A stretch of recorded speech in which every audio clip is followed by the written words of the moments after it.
Panelists here: Hugh Hewitt, host on the Salem Radio Network; Yamiche Alcindor, White House correspondent for PBS NewsHour; my colleague, Chief White House correspondent Hallie Jackson for us here at NBC News; and Washington Post columnist David Ignatius.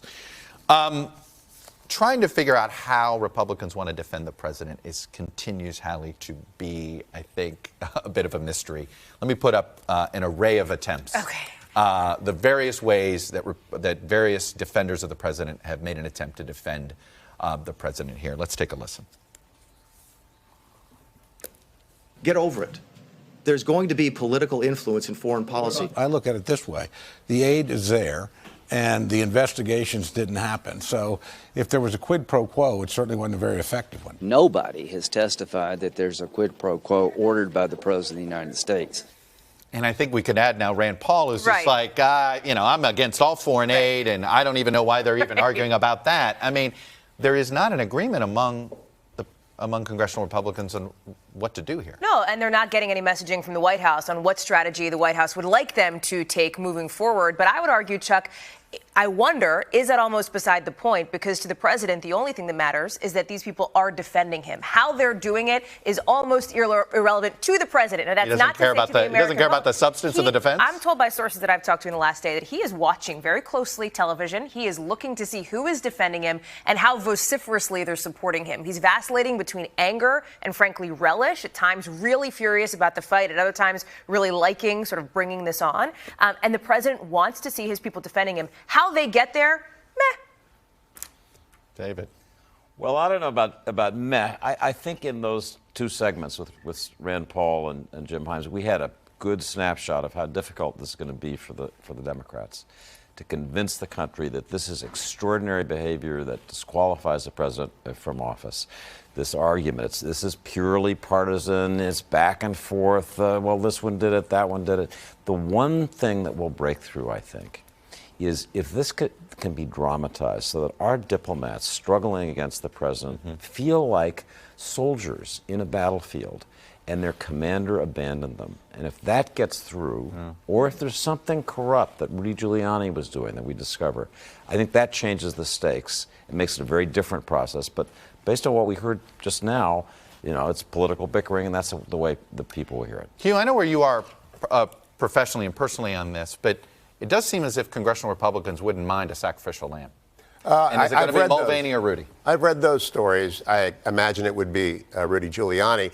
But I'm doing my best to read all the transcripts, and I have enormous respect for the Department of State. People know my son works there, and Mike Pompeo is a good friend of mine. So I'm trying to be very respectful of them. But what I don't see any impeachable offense in the record thus far. I don't even see an offense. I see a back channel that the State Department has hated since Harry Hopkins went to England for FDR in 34 and 40, since Scully was involved in the Cuban Missile Crisis, since Kissinger went to China. The State Department hates back channels. And when they blow up, like Iran-Contra, they blow up badly. But there is nothing illegal. It's a policy dispute. And so we're on the verge of the first partisan impeachment since 1868. And I don't think the American people like this at all. Purely partisan vote in the House. That's what we're going to have. I think impeachment in 98 was a partisan affair. But it was bipartisan in the vote to send it, bipartisan in the vote Justin Amash voted for it, too, so that would make it... Not a Republican anymore. It would make it about as bipartisan as the other one was, Yamiche. Republicans have had at least 14 ways to defend this president, and the president really wants fierce loyalty. My sources at the White House basically say that the president wants a Republican Party that is talking about him in a positive light, who are making the arguments that, frankly, you're making, which is that the president did nothing wrong, or the president might have done something that was a little problematic, but this is how foreign policy works. We have to give them something to be able to get something. I will say that Democrats are very focused on how to tell this story this week, and I'm told from Democratic aides that they wanted Taylor to be there because he's a Vietnam vet. He's going to be able to tell this story in a simple way, and they wanted Marie Yovanovitch there because I'm told she cried in her testimony, and they essentially want someone who's going to be emotional to say, I was a victim of the president trying to do this for his own political game. If Republicans have a messaging issue, and I think that sort of what we're talking about is that there is a different sort of varied set of strategies on the GOP side, what you're seeing from Democrats, though, is looking for a shift in their own messaging strategy. You saw that with Congressman Himes just a second ago. Don't use the Latin. Don't use the Latin, right? People don't get quid pro quo. Listen, it They may don't? be. Listen, that's the argument that Democrats are making. If they're saying people don't get the Latin of it, let's call it extortion. I had one Democratic congressman tell me, let's call it extortion, let's call it bribery, let's call it something that's more visceral. This is the Eugene Robinson argument in the pages of your paper, David Ignatius. Enough at the Latin. What Trump did was bribery, was the headline over his piece. Is this really the Democratic Party's is that why there's 40% not listening? I don't think it's the Latin. Their problem is that this is something complicated.